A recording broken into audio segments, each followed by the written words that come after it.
Hey, what's up? I'm Darkbblue, trying to help everyone enjoy games in depth. Let's get back to our Mechanic-Centric Elden Ring walkthrough guide. In this video, I will take the fight against Godric as an example, introducing to you 3 common combat styles in this game, as a preliminary look into the combat system. Starting from the next video, I will shift my focus from detailed walkthrough to combat mechanics. As an early game boss, Godric is rather easy. My goal is not to simply defeat him, but to defeat him in different ways. For example, now I equip the skill Endure and face tank every hit from Godric. This is the easiest strategy for this boss. You can notice that after eating several charge attacks, there will be a pung sound, and Godric will be severely staggered, giving you a chance to do a fatal attack. This is a stagger and stun mechanic. The so-called stagger and stun has 2 meanings at the same time. On one hand, it interrupts any ongoing move of the enemy. On the other, it prevents the enemy from doing anything new for a certain period of time. You have exploited this mechanic before. Recall that you jump attack the Banished Knight with Orb. After 3 jump attacks, he let out a pung sound and got staggered. This was just the same with the Troll, and with the Leonire Misbegotten.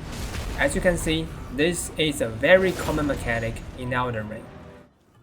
However, it's not the only stagger and stun mechanic in this game. For example, although the 3rd jump attack punged the Halberd Knight, the first 2 hits didn't. They simply created a short and basic stagger. That's the stagger dominated by the 2nd mechanic. Then what's the benefit of creating the stagger and stun upon the enemy? Let's head back to the fight against Godric. As you can see, I'm eating all the damage, so I need to find a chance to drink from my life potion. However, if I do so at a random time, it's likely I'll get another hit and my healing is wasted. Now if I manage to stagger Godric and do a fatal attack, I can take the time he recovers from the stagger to heal myself, which is guaranteed to be safe.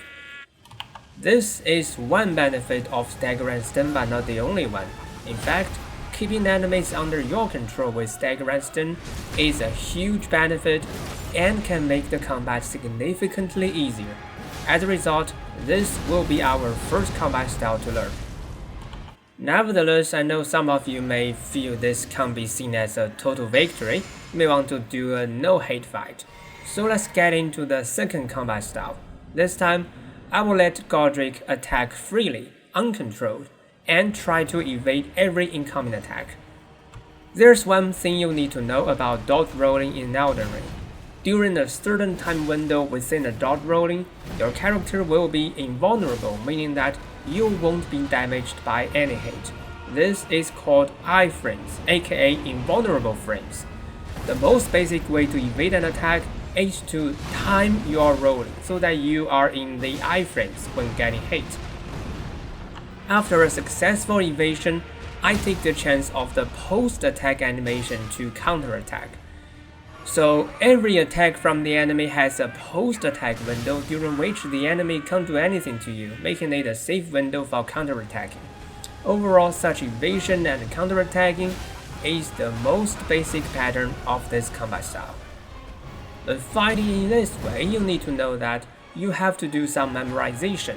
Basically, it means memorizing how each attack of an enemy looks like and how to evade it.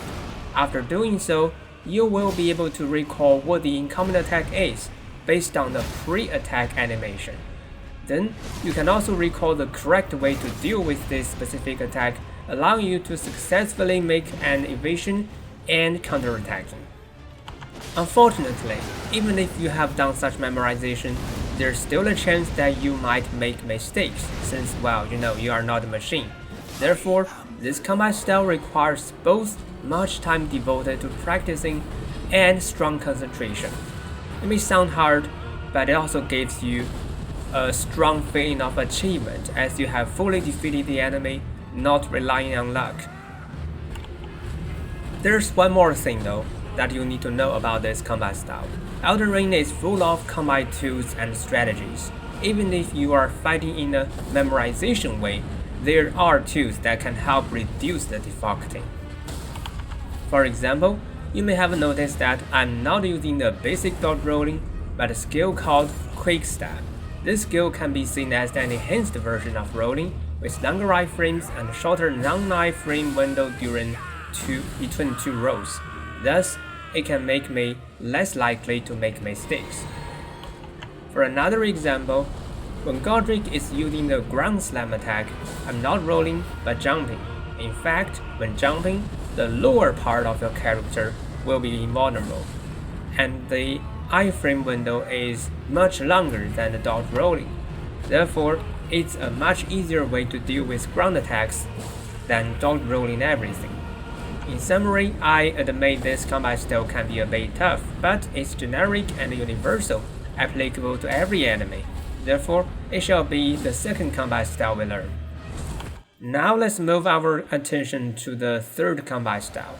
This time, I will use a skill called Determination or Resolve, which upon using will greatly increase the damage of my next hit. This skill, plus the Charge Attack Talisman and Charge Attack Crystal Tier, enables my Charge Attack to deal tons of damage. Afterward, let's make a wide schedule for this fight. A piece of additional information. We know Godric will turn into phase 2 at certain HP. However, if this threshold is exceeded during the fatal attack, he won't face transition immediately. Therefore, we can land an additional charge attack to lower his HP further below this threshold.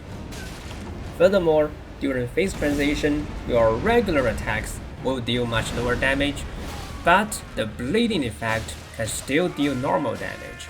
This helps further reduce his HP. In this way, we can defeat Godric within the initial set move of phase 2. I believe this fight looks very satisfying as we totally overwhelm Godric as if we were the boss. This combat style focuses on stacking stats so that your character is even stronger than bosses. Of course, you can choose to stack not only offense but also defense. For example, the first combat strategy where we use Endure can be considered as stacking defense. If you are unable to keep the enemy under your control with consistent stagger and stun, and you don't want to, spend some time doing memorization either, the third combat style can be a good choice. However, do be reminded that this combat style also requires some learning. You'll need to have a deep understanding of every different buffs in this game and how they may work together. It's like you have a toolbox, but you still need to know how to retrieve suitable tools out of it. I will walk you through this combat style in late campaign, when we have more buffing tools to choose from. All in all, you have experienced all three typical combat styles in Elden Ring. Now, choose one you like and defeat Godric. Starting from the next video, we'll shift our focus on combat mechanics from exploration and detailed walkthrough. After all, you have well learned how to explore. By the way, this is my attributes after Godric fight for reference. If you want to play games into depth together with me, don't forget to like and subscribe. Thanks for watching, see you around.